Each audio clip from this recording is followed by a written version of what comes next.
అందరికీ నమస్కారం అండి. తెలుగు కథలు బై లహరి ఛానల్కి స్వాగతం. మేడం, మా అమ్మగారి పెన్షన్ కాగితాలు. కూర్చోండి. కాగితాలు చేతిలోకి తీసుకుని వివరాలు చదివిన ఆఫీసర్ తలెత్తి ఎదురుగా నిలుచున్న వ్యక్తి వైపు ఒకసారి చూసి మళ్లీ దృష్టి ఫైల్ మీదకు మళ్లించింది. మీ పేరు? హఠాత్తుగా వచ్చిన ప్రశ్నకు వేద సంహిత అని సమాధానమిచ్చాడు. ఆఫీసర్ పెదవులు చిన్నగా నవ్వుతున్నట్టు విచ్చుకున్నాయి. మీ అమ్మగారి పేరు ఇక్కడ అప్లికేషన్ ఫామ్లో కనిపిస్తూనే ఉంది. నేను అడిగింది మీ పేరు. ఆ మాటలకు అతనికి కూడా కొద్దిగా నవ్వొచ్చింది. సారీ, కొద్దిగా కన్ఫ్యూజ్ అయ్యాను. నా పేరు చిరంజీవి. పిల్లలా? ఏమిటి పిచ్చిగోలా? ఒక పక్క ఆఫీస్కి టైం అయిపోతోంది. అమ్మ తిరగలేకపోతోందని పర్మిషన్ తీసుకొస్తే ఈవిడ ఏదో ఇంటర్వ్యూలోలా ప్రశ్నలేస్తోందని మనసులో విసుక్కుంటూనే, ఇద్దరు పిల్లలండి, పాప బాబు.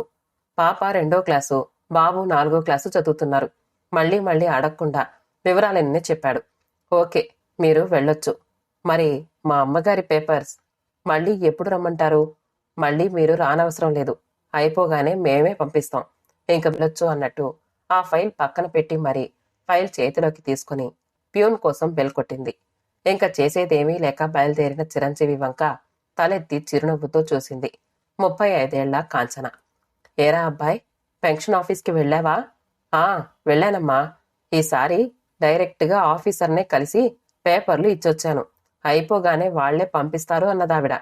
అప్పుడే ఆఫీస్ నుంచి వచ్చిన చిరంజీవి తల్లికి సమాధానం చెప్పి లోపలికి వెళ్ళాడు. ఏం పెన్షనో ఏమిటో, నాతో పాటు రిటైర్ అయిన వాళ్ళందరికీ ఎప్పుడో వచ్చేసింది.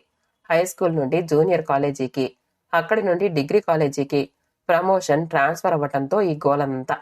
ఏ పాటికైనా పని పూర్తయితే ఒక భారం తీరుతుంది, తనలో తాను అనుకుంటున్నట్టు అన్నది. ఒరే, బయట కారేదో ఆగినట్టుంది చూడు. ఎవరో లోపలికొస్తున్నట్టున్నారు. కొడుకు కోడలు ఒక్కసారి హాల్లోకొచ్చారు. తలుపు వద్ద నిలబడ్డ అపరిచితురాలిని చూసి, ఎవరు కావాలమ్మా? లోపలికి రండి, వేద సంహిత ఆప్యాయంగా ఆహ్వానించింది. ఎవరమ్మా? కారు శబ్దం తర్వాత మాటలు వినబడ్డ చిరంజీవి బయటికొచ్చి ఆశ్చర్యపోయాడు. మేడం, మీరు? అమ్మా, పెన్షన్ ఆఫీసర్ గారు అని తల్లికి వివరించి, రండి మేడం, కూర్చోండి. నమస్కారమమ్మా, ఇదిగో మీ పెన్షన్ కాగితాలు అంటూ అక్కడే ఆశ్చర్యంగా చూస్తూ నిలబడి ఉన్న వేద సంహిత చేతిలో పేపర్లు పెట్టింది కాంచన చిరునవ్వుతో. ఎవరికీ ఏమీ అర్థం కావటం లేదు, ముఖ్యంగా చిరంజీవికి. ఆఫీస్లో హుందాగా దర్పంతో కనిపించిన కాంచన సరాసరి ఇంటికి పేపర్లు తెచ్చి ఇవ్వటం ఏమిటి ఆశ్చర్యం కలిగించింది. ఇంకా అందులో నుండి తేరుకోను కూడా లేదు. ఈలోగా కారు డ్రైవర్ లోపలికొచ్చాడు. చేతిలో పళ్లబుట్ట లోపల పెట్టి బయటికి వెళ్లి పెద్ద బట్టల సంచులు, కవర్లు, బొమ్మలు ఒక్కొక్కటే లోపలికి తీసుకొచ్చాడు. చిరునవ్వుతో చూస్తున్న కాంచనను, అక్కడ పెట్టబడిన వస్తువులను మార్చి చూస్తూ ఉండిపోయారు కుటుంబ సభ్యులు. డ్రైవర్ వెళ్లిపోయిన తర్వాత కాంచన లేచి ఒక కవర్ తీసి అందులో నుండి ఒక ఖరీదైన పట్టుచీర మీద పళ్ళు పెట్టి నోట మాట లేకుండా నిలబడ్డ వేద సంహిత చేతిలో పెట్టి కాళ్లకు నమస్కరించింది. వెంటనే తేరుకున్న ఆవిడ కాంచన తల మీద చేయి పెట్టి శ్రీరామ రక్ష అని ఆశీర్వదించి, అమ్మా, మిమ్మల్ని నేను గుర్తుపట్టలేదు సందేహంగా అడిగింది. కాంచన అదే చిరునవ్వుతో తాను తెచ్చిన మిగతా వస్తువులు చిరంజీవి చేతుంది. అమ్మా, నేనెవరో మీరు గుర్తుపట్టలేరని నాకు తెలుసు. బహుశా తన దగ్గర చదువుకున్న ఏ విద్యార్థినో అయ్యుంటుందని అనుమానం వచ్చి అదే మాట ఆమెతో అన్నది. అమ్మా, మీరు కొంతకాలం ఒంగోలులో ఉండేవారు. అక్కడ మీ ఇంటి పక్కన గురునాథం గారు ఉండేవారు. జ్ఞాపకం ఉన్నారా? అయ్యో, వారిని ఎట్లా మర్చిపోతాను? మీకు వారెట్లా తెలుసు? మీరు ఆ ఊళ్ళో ఉండగా వారి మరదలి కూతుర్ని గురునాథం గారు ఇంటికి తెచ్చుకున్నారు, గుర్తుందా? వేద సంహిత ఒక్క నిమిషం ఆలోచనలో పడింది, కొంత తడువుకు గుర్తుకొచ్చినట్టు. అవునవును, పాపం ఆ అమ్మాయికి తల్లి తండ్రి చనిపోయారు. మేము అక్కడుండగానే నిండా 16 ఏళ్లు కూడా లేని ఆ అమ్మాయికి మేనత్త వాళ్లు పెళ్లి చేయటానికి ఏర్పాట్లు చేయటం మొదలెట్టారు. పాపం, ఎక్కడుందో ఆ అమ్మాయి. ఏదో ట్రాన్స్లోకి వెళ్ళినట్టు అంది. ఎప్పటి గురునాథం గారు ఏం కథ? ఆనాడు జరిగిన సంఘటనలతో పాటే తన జీవితంలో ఒక్కొక్కటిగా గుర్తుకొచ్చాయి. ఏం సావిత్రి, వారం రోజులు బట్టి ఇల్లు తాళం పెట్టుంది, ఊళ్ళో లేరా? అవును వేదా, మా మరిది సంవత్సరికాలు వెళ్ళొచ్చాం. అవును కదా, అప్పుడే ఏడాదైపోయిందా ఆశ్చర్యంగా అని. మీ చెల్లెలికి ఒక్క కూతురు ఉందనుకుంటా. ఏం చేస్తోందో, చదువుకుంటున్నదా? ఏం చెప్పమంటాను వేదా, కాంచన గురించే మా బెంగంతా. కాంచన పుట్టుకలతోనే సావిత్రి చెల్లెలికి అనారోగ్యం మొదలయ్యింది. ఆ రోగం కూతురికి ఏడాదికి వెళ్లకుండానే ప్రాణాలు తీసింది. ఆమె భర్త మంచి ఆస్తిపరుడు, పెద్ద ఉద్యోగమే చేస్తూ ఉండేవాడు. పిల్ల పెంపకం కోసమైనా మళ్లీ పెళ్లి చేసుకోమని అందరూ ఎన్ని విధాలుగానో నచ్చచెప్పి చూశారు. కాని అతను భార్య మీద, కూతురి మీద ఉండే ప్రేమతో మళ్లీ పెళ్లికి ససేమిరా ఒప్పుకోక, కూతురికి తానే తల్లి తండ్రే కంటికి మిన్నగా కాపాడుకుంటూ పెంచుకున్నాడు. వారిద్దరినీ ఒంటరిగా వదిలేయలేక అతని తల్లి అక్కడే ఉంటూ మనవరాలి పోషణ చూస్తూ తండ్రి కూతురికి వండి పెడుతూ ఉండేది. కూతురి భవిష్యత్తు మీద ఎన్నో ఆశలు పెట్టుకున్న ఆ తండ్రి ఆమె పేరు మీద బ్యాంకులో డబ్బు కూడబెట్టసాగాడు. ఆ అమ్మాయిని మంచి చదువులు చదివించి తన కాళ్ల మీద తాను నిలబడేలాగా చూసి పెద్ద ఆఫీసర్కిచ్చి పెళ్లి చేయాలని కోరిక. దానికి తగ్గట్టుగానే అతను ఆశించినట్టుగానే కాంచన చక్కగా చదువుకుంటూ మంచి పేరు తెచ్చుకోసాగింది. కాని ఒకనాడు హఠాత్తుగా అతను రోడ్డు యాక్సిడెంట్లో మరణించడంతో అంతా తలకిందులైపోయింది. అప్పటిదాకా పెద్ద దిక్కుగా ఉన్న తల్లి కొడుకు హఠాత్ పడడంతో తిప్పుకోలేక మంచాన పడ్డది. దాంతో పెద్ద కొడుకు తల్లిని తీసుకెళ్లడానికి వచ్చాడు. కాంచన భవిష్యత్తు ఒక సమస్య అయి కూర్చుంది. అతనికి అప్పటికే 3 ఆడపిల్లలు. మరో ఆడపిల్లను తీసుకెళ్లి చదువు పెళ్లి అంటే మాటలు కాదు.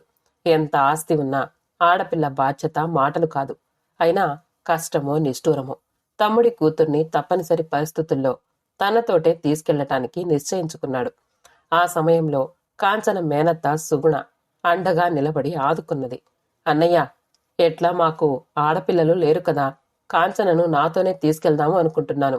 పెద్ద అన్నగారి దగ్గర ప్రస్తావించింది. ఎందుకమ్మా, అసలే అత్తింటి కోడలివి.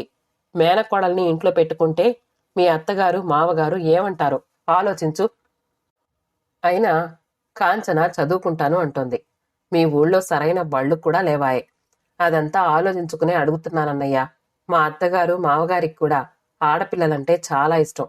మరేమీ మదు, ఈనాటి నుంచి కాంచన బాధ్యత నాది అంటూ పెద్ద అన్నగారిని తల్లిని ఒప్పించి సుగుణ కాంచనను తనతో కూడా తీసుకెళ్ళింది. ఇన్ని రోజులు కాంచన మేనత్త ఇంట్లో చక్కగా చదువుకుంటోందని మేమందరం నిశ్చింతగా ఉన్నాం వేదా. కాని మొన్న సంవత్సరీకాలకు వెళ్ళినప్పుడు అసలు సంగతి తెలిసింది. సావిత్రి వివరించసాగింది.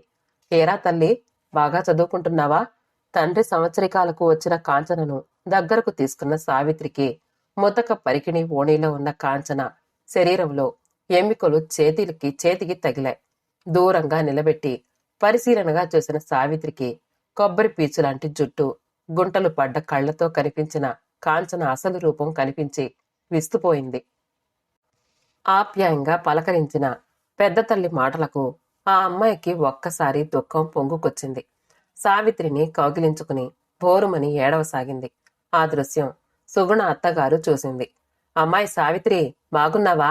పాపం, ఇలా చాలా కాలానికి మిమ్మల్ని చూసేటప్పటికి వాళ్ళమ్మ గుర్తుకొచ్చినట్టుంది. పాపం. అమలు, కాంచనా, పోమ్మా, లోపలికి పో, అత్తయ్య పిలుస్తోంది. పోయి టిఫిన్ తినరా, పో. గొంతులో తెచ్చిపెట్టుకున్న ఆప్యాయత కనిపించిన ఉరిమి చూస్తున్న ఆమె కళ్ళు సావిత్రి దృష్టి దాటిపోలేదు. సంవత్సర కాలంలో ఏదో పెద్ద సంఘటనలే జరిగాయని గ్రహించింది. సమయం చూసి సుగుణను కదిలించి వివరాలు తెలుసుకుని నివ్వెరపోయింది. పై చదువులు చదివిస్తానని తనతో తీసుకెళ్లిన సుగుణ ఆశలు అడియాసలయ్యాయి. కాంచనను ఇంటికి తెచ్చేదాకా సుముఖత చూపిన అత్తగారు కాంచన ఇంటికొచ్చిన తర్వాత అసలు రంగులు చూపించింది. కాంచనను బడికి పంపడానికి ఒప్పుకోకపోగా ఇంట్లో పూర్తిగా పని మనిషిగా మార్చేసింది. నిద్ర లేచి గొడ్ల సావిడి బాగు చేయటం నుంచి అత్తగారు పడుకోబోయేటప్పుడు కాళ్లు పిసికేదాకా వయసుకి మించిన గొడ్డు చాకిరితో కాంచన మనస్సు, శరీరం కూడా శుష్కించిపోయాయి. సుగుణ మౌనంగా చూస్తూ ఉండటం తప్ప ఏమీ చెయ్యలేని పక్తు అత్తింటి కోడలు. చాకిరి సంగతి పక్కన పెట్టి కాంచన చెప్పిన ఘోరమైన సంఘటనలు విన్న సావిత్రి కోపం పట్టలేక సుగుణ అత్తగారిని 4 కడిగేద్దామని లేవబోయి సుగుణ తొందరపడొద్దని వారించేటప్పటికీ తమాయించుకుంది. సుగుణ ఉండేది వ్యవసాయ కుటుంబంలో. ఆ ఇంటి మగవారికి విద్యాగంధం శూన్యం. పొలం పనులు, ఆ తర్వాత ముంతలు లాగించి కామ కలాపాలు, విలాసాలు, అంతే వారి కాలక్షేపం. వారికి అది తప్పుగా అనిపించదు. ఇంట్లో సుగుణ భర్త, అతని తండ్రి, అన్నగారు, ఆ అన్నగారి కొడుకు. వయసు వరస భేదం లేకుండా అందరిది ఒకటే నీచ మనస్తత్వం. ఆధారం లేని ఈడొచ్చిన ఆడపిల్ల ఇంట్లో తిరుగాడుతూ ఉంటే ఎవరికి వారు ఆమెను లొంగ తీసుకుందామని తెగ ప్రయత్నాలు చేయటం మొదలెట్టారు. కాస్తో కూస్తో లోకజ్ఞానం ఉన్న ఆడపిల్ల కాబట్టి వారిని తప్పించుకుని తిరగటం నేర్చుకుంది. కాని ఎంతకాలం కూడా జరుగుతున్న అన్యాయాలు తెలుసు. కాని నిస్సహాయురాలు. మంచి చేద్దామని మేనకోడల్ని తెచ్చుకుంది. కాని ఇక్కడి పరిస్థితులు చూస్తే పిల్ల బతుకు బండలయ్యేటట్టుగా ఉంది. అత్తింటి వారిని ఎదిరించే శక్తి లేదు. అట్లా అని చూస్తూ ఊరుకోలేదు. ఆమె స్థితి అడకత్తెరలో పోకలాగా తయారయ్యింది. పడుతున్న ఈ వ్యధ చాలదు అన్నట్టు అత్తగారికి మరో ఆలోచన వచ్చింది. కాంచన పేరు మీద తండ్రి కూడబెట్టిన ఆస్తి మీద ఆమె కన్ను పడ్డది. చదువు సంధ్యలు లేకుండా బలాదూరు తిరుగుతూ నానా దుర్వ్యసనాలకు బానిసైన సర్వగుణ సంపన్నుడు మనవడికి కాంచననిచ్చి పెళ్లి చెయ్యాలి అన్న దురాలోచన వచ్చింది ఆవిడకు. ఆ కారణంగానే పెళ్లి కూడా ఖాయం చేసుకోవాలనే ఉద్దేశంతో సంవత్సరీకాలకు వచ్చింది. ఈ విషయాలన్నీ వివరంగా చెప్పిన సుగుణ అమాంతం సావిత్రి 2 చేతులు పట్టుకుని, వదినా, ఆ పసిదాని బ్రతుకు నువ్వే బాగు చెయ్యాలి. మీకు పట్నంలో ఎందరో తెలిసిన వారుంటారు. కాంచనను మీతో తీసుకెళ్లి ఏదైనా దారి చూపించండి. మా చిన్నన్నయ్య దాని పేరు మీద బాగానే కూడబెట్టాడు. ఆ డబ్బు పెట్టి కాస్త చదువుకున్న బుద్ధిమంతుడికిచ్చి పెళ్లి చేయండి. లేకపోతే ఏదైనా ఆశ్రమంలో చేర్చినా దాని బతుకు బాగుపడుతుంది. అంతేకాని మా ఇంట్లో ఉంటే దాని బ్రతుకు బుగ్గిపాలవుతుంది. నా పుట్టింటి ఆడపడుచు ఆ విధంగా నాశనమైతే ఆ పాపం నాకు, నా పిల్లలకు తగులుతుంది అంటూ బోరున ఏడ్చింది. సుగుణ, ఇంక కాంచన గురించి నువ్వేమీ దిగులు పడొద్దు. పోయినాడే కాంచనను నాతో తీసుకెళ్దాము అనుకున్నాను. కాని నా చెల్లెలి అత్తింటి వ్యవహారంలో తలదూర్చటం భావ్యం కాదని ఊరుకున్నాను. ఇంకా ఇప్పుడు ఊరుకునేది లేదు. కాంచన భారం నాది. నువ్వు చెప్పినట్టే దానికి మంచి సంబంధం చూసి పెళ్లి చేస్తాను. వదినా, మా అత్తగారు అంత సులభంగా లొంగే రకం కాదు. ఆవిడ కన్ను దాని పేరు మీద ఉన్న ఆస్తి మీద పడింది. ఎట్లా ఒప్పిస్తావో ఏమో. ఆ విషయం నేను చూసుకుంటానులే. సావిత్రి మాటలకు సుగుణకు కాస్త మనశ్శాంతి కలిగింది. పినిగారు, కాంచనకు పెళ్లైన తర్వాత ఎట్లా వీలు పడదు కనుక కొంతకాలం మా ఇంట్లో అట్టే పెట్టుకుని పంపిస్తామనుకుంటున్నాను. మా చెల్లెలు ఉండి ఉంటే మీ పెద్ద మనసుకి ఎంతో ఆనందించేది. కనీసం నేనైనా దానికి తల్లిగా 4 మంచి మాటలు నేర్పించి పంపిస్తాను. కార్యక్రమాలు ముగిసిన తర్వాత సుగుణ అత్తగారు పెళ్లి ప్రస్తావన ఎత్తినప్పుడు సావిత్రి మొరమెప్పు మాటలు 4 చెప్పి ఆవిడ్ని ఒప్పించింది. ఆమె మాటల ఉచ్చులో పడ్డ ఆ పెద్దావిడ, అయ్యో, దాందే ఉందమ్మా, అట్లాగే ఓ నెల రోజులు అట్టే పెట్టుకుని పంపించు అంటూ అనుమతి జారీ చేసింది. అది సంగతి వేద. నీ ఎరికలో ఏదైనా మంచి సంబంధం ఉంటే చూడు. వాళ్ళ నాన్నకు కూడబెట్టిన ధనంతో కట్న కానుకలిచ్చి ఘనంగా పెళ్లి చేద్దాం అనుకుంటున్నాను. ఎవరైనా బుద్ధిమంతుడు, చదువుకున్న పిల్లవాడైతే చాలు. ఆ రాత్రి వేద సంహిత ఆలోచనలో పడ్డది. బహుశా ఆనాడు తనకు కూడా కాంచన వయసే ఉండి ఉంటుంది. 10వ తరగతి పాస్ అయి ఇంటర్లో చేరింది. ఒక్కొక్క కూతురు పుట్టగానే తండ్రి పోస్టాఫీసులో వారి పేరు మీద డిపాజిట్ చేయడం మొదలెట్టేవాడు. అక్కలకు చేసినట్టే తనకు కూడా కట్నాలు, లాంఛనాలు ఇచ్చి వివాహం జరిపించాడు. ఆ రోజుల్లో కట్నాలు మగపిల్లవాడి తల్లిదండ్రుల చేతిలో పోయటమే తప్ప అమ్మాయి పేరు మీద విడిగా ఇవ్వాలన్న ఆలోచన ఉండేది కాదు. అమ్మాయిలు కూడా నాకేమిచ్చారు అని ప్రశ్నించేవారే కాదు. ఇంటికి పెద్ద కోడలు, ఆస్తులు అంతంత మాత్రమే. ఆడపడుచుల పెళ్లిళ్ళు, మరుదుల చదువులకు తండ్రి కట్న రూపంలో ఇచ్చిన డబ్బు ఖర్చయిపోయింది.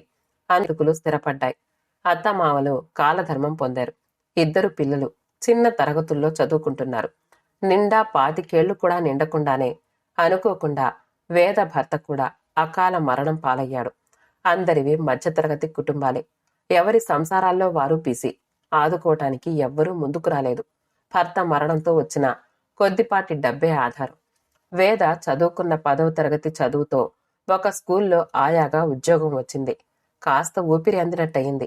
పిల్లల్ని చదివిస్తూ తాను కూడా సగంలో ఆపేసిన ఇంటర్ పరీక్షలకు కట్టి పాస్ అవ్వటమే కాక ప్రైవేట్గా బిఏ కూడా పూర్తి చేసింది. ఆయా ఉద్యోగం నుంచి మెల్లిగా టీచర్ వరకు అభివృద్ధి సాగించి పై చదువులతో చివరకు కాలేజీలో లెక్చరరుగా స్థిరపడింది. అంతవరకు ఆమె ఎన్ని కష్టాలు పడ్డదో, ఎన్ని పస్తులున్నదో ఆ భగవంతుడికే తెలుసు. ఆలోచనల నుండి తేరుకున్న వేద ఒక నిర్ణయానికొచ్చింది. సాయంత్రం కాలేజీ నుండి సరాసరి సావిత్రి ఇంటికి వెళ్లిన వేద, సావిత్రి, కాంచన ఏది అని ప్రశ్నించింది. ఇంట్లో లేదు వేద, పిల్లలతో కలిసి నాగార్జున సాగర్కి వెళ్ళింది. ఏదైనా సంబంధం కనిపించిందా? ఆరాటం ఆనందం కలిసిన గొంతుతో ప్రశ్నించింది సావిత్రి. ఆ సమయానికి సావిత్రి భర్త కూడా ఇంటి వద్దనే ఉన్నాడు. అవునా అమ్మా, ఏదైనా సంబంధం చూశావా? ఏదో ఆ అమ్మాయికి పెళ్ళై సుఖపడితే చాలు. అన్నయ్య గారు, మీ ఇద్దరితో నేను కొంచెం మాట్లాడదామని వచ్చాను. పిల్లలు ఇంట్లో లేకపోవటం మన మంచికే. సావిత్రి, నువ్వు నన్ను గత 10 సంవత్సరాలుగా చూస్తున్నావు కదా, నన్ను చూస్తే నీకేమనిపిస్తుంది? అసందర్భపు ప్రశ్న అర్థం కాక అయోమయంగా చూస్తున్న సావిత్రి బదులు ఆమె భర్త సమాధానం చెప్పాడు. అమ్మా, నువ్వొక ఆదర్శ మహిళవు. నీ భర్త మరణించినా కూడా కృంగిపోక ధైర్యంగా నీ కాళ్ల మీద నిలబడమే కాక పిల్లల్ని కూడా అభివృద్ధిలోకి తీసుకొస్తున్నావు. నిన్ను చూసి నలుగురు నేర్చుకునేటంత ఆదర్శమూర్తివి. అంతకన్నా పెద్ద మాటలు చెప్పటం నాకు తెలియదు అన్నాడు అర్థమైన కంఠంతో. అన్నయ్య గారు, మీకందరికీ నేనొక ఆదర్శ మహిళలాగా కనిపించొచ్చు. దాని వెనక నేనెన్ని కష్ట నష్టాలకు ఓర్చుకున్నానో కూడా నా సన్నిహితులైన మీకు తెలుసు. కానీ ఈ పరిస్థితులు నాకు ఎందుకు రావాల్సొచ్చింది?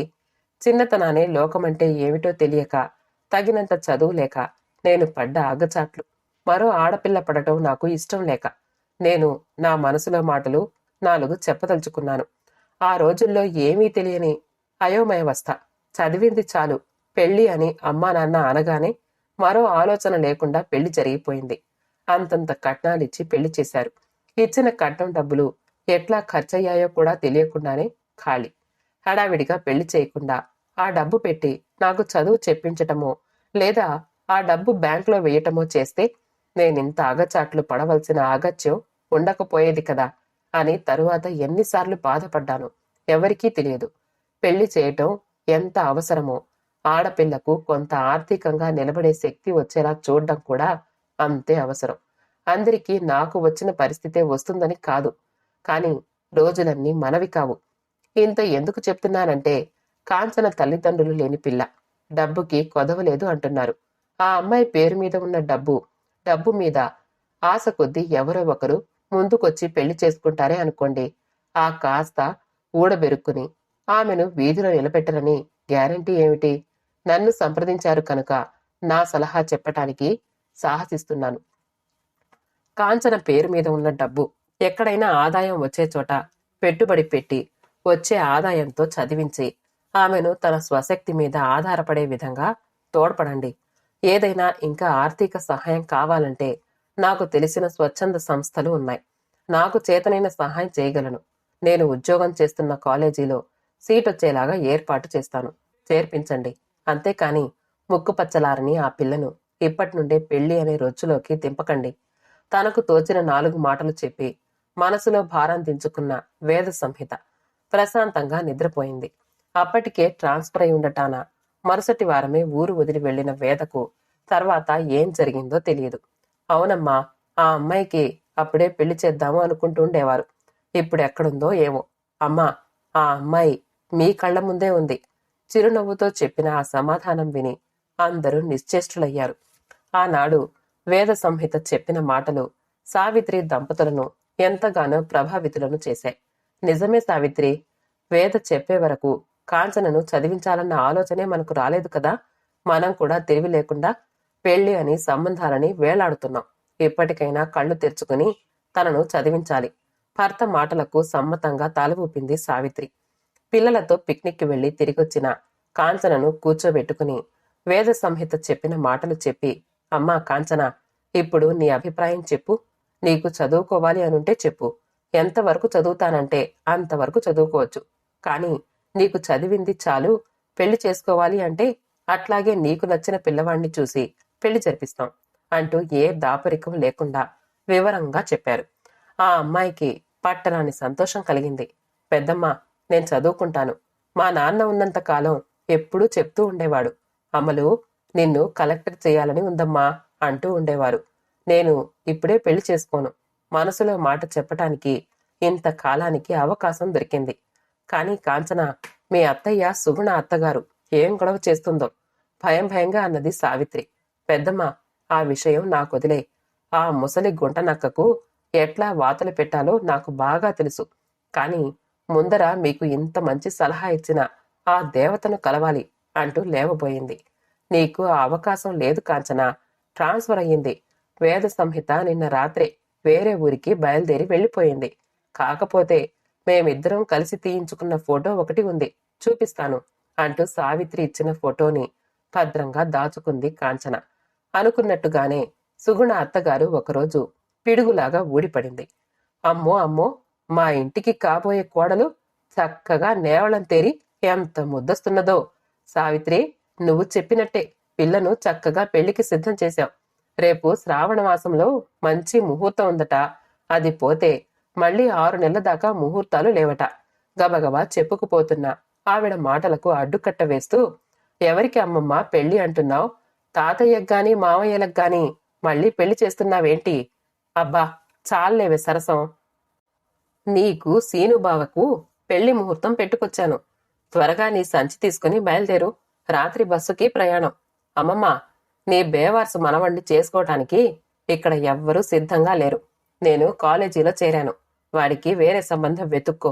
నిర్లక్ష్యంగా కాంచన చెప్పిన సమాధానం విన్న ముసలామె రెచ్చిపోయి సావిత్రిని, కాంచనను, కన్నతల్లిని అటు 7 తరాలు ఇటు 7 తరాలు కలిపి దుమ్మెత్తిపోసింది. కాంచన పేరు మీద ఉన్న ఆస్తి కాజేయటానికి సావిత్రి దంపతులు ఎత్తుపన్నారు అన్నది. అన్ని మాటలు మౌనంగా విన్నారు. కాంచన నెమ్మదిగా లేచి ఆవిడ చేయి పట్టుకుని తలుపు దాకా తీసుకొచ్చి అక్కడి నుండి బయటికి తోపు తోసి, నడు బయటికి, ఇంకా ఒక్క మాట మాట్లాడావంటే పోలీసులను పిలవాల్సి వస్తుంది అని దడేలుమని తలుపు మూసింది. అంటే ఆ తర్వాత జరిగిందంతా కాంచన విజయగాథ. ఇదిగో మళ్ళీ ఇన్నేళ్లకు తన కళ్ళను తానే నమ్మలేకపోయింది. నువ్వు కాంచనవా? నమ్మలేకపోతున్నాను. ఎంతగా ఎదిగిపోయావమ్మా. అమ్మా, నేను మిమ్మల్ని ప్రత్యక్షంగా చూడలేదు. కాని పెద్దమ్మ దగ్గర నుండి తీసుకున్న ఫోటోలోని మీ రూపు, అంతకన్నా అపురూపమైన మీ పేరు నా మనసులో ముద్రించుకుపోయి ఉన్నాయి. మీ మాటలు వేదవాక్కుల్లాగా నా అణువణువుల్లో జీర్ణించుకుని పోయాయి. నా దగ్గరకొచ్చిన మీ పెన్షన్ పేపర్స్ చూడగానే నా మనసు ఆనందంతో ఉరకలు వేసింది. ఇన్నేళ్లకు నా కలల దేవతను చూడాలన్న తాపత్రయంతోనే ఉదయం మీ అబ్బాయికి ఇవ్వకుండా నేనే వచ్చాను. అమ్మా, మీరు చెప్పినట్టే కష్టపడి పోస్ట్ గ్రాడ్యుయేషన్ వరకు చదివాను. కాంపిటేటివ్ పరీక్షలు పాస్ అయ్యి ఇట్లా మంచి ఉద్యోగంలో స్థిరపడి పెద్దమ్మ వాళ్ల అనుమతితో ఒక బ్యాంక్ ఆఫీసర్ని పెళ్లి చేసుకున్నాను. ఇప్పుడు నాకు 5 ఏళ్ల పాప. పాప పేరు వేద సంహిత. శుభం. కథ సమాప్తమండి. కథ నచ్చితే లైక్ చేయండి, షేర్ చేయండి, కామెంట్ చేయండి. మా channel Telugu by Lahari subscribe చేసుకోండి. ఆల్ అనే బెల్ బటన్ని నొక్కండి. మళ్ళీ కలుద్దాం ఇంకో మంచి కథతో.